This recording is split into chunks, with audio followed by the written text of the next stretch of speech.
فقہ حنفی کا مسئلہ ہے، آپ کو معلوم ہونا چاہیے کہ فقہ حنفی میں مسئلہ کیا ہے۔ اقامت میں ہم کب ٹھہرے، کلمات بولے جاتے نا،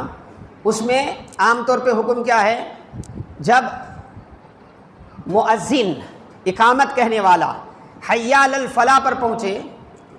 تو اٹھ کر ٹھہر جائیں، کیونکہ اس کے بعد کے جو کلمات ہیں وہ کلمات ہیں قد قامت الصلاۃ۔ قد قامت الصلاۃ کا مطلب یہ ہے کہ نماز ٹھہر چکی ہے، تو اس کلمات پر کیا ہے، بالکل عملی طور پہ ہمارا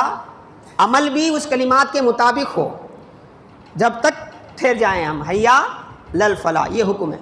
لیکن اسی فقہ حنفیہ میں مسئلہ یہ ہے کہ اقامت ہوتی ہے امام کے لیے، اقامت کا حق امام کا ہے، اسی لیے اللہ کے رسول حضرت بلال سے فرماتے تھے جب تک تم مجھ کو نہ دیکھو اقامت نہ کہو۔ اگر اقامت کہیں بھی جائے تو صحابہ کو فرماتے مجھے دیکھنے سے پہلے نہیں اٹھنا۔ اسی لیے فقہ حنفیہ میں مسئلہ یہ ہے کہ اگر امام اور مقتدی دونوں اقامت سے پہلے مسجد میں آئیں تو دونوں کے لیے حکم یہ ہے کہ جب مؤذن کیا ہے حی علی الفلاح کرے تو تب جا کے کیا ہے اٹھ کر ٹھہریں حی علی الفلاح پہ، امام اور مؤذن دونوں۔ اگر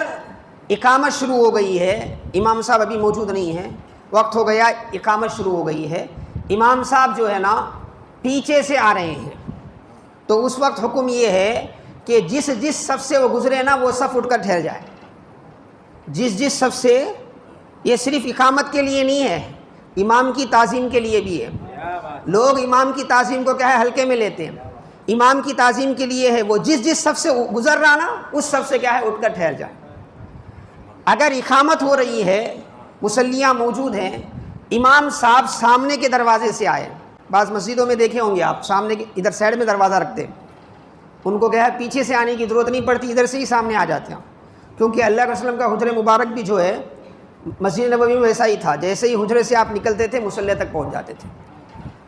تو اس وقت حکم یہ ہے کہ اقامت کے جو بھی کلمات ہو رہے ہوں، اقامت شروع ہو گئی ہے، امام صاحب اقامت کے دوران آ گئے، تو جب تک امام کو نہ دیکھیں نہ ٹھہریں، امام کو دیکھتے ہی ٹھہر جائیں، کلمات کون سے بھی ہوں۔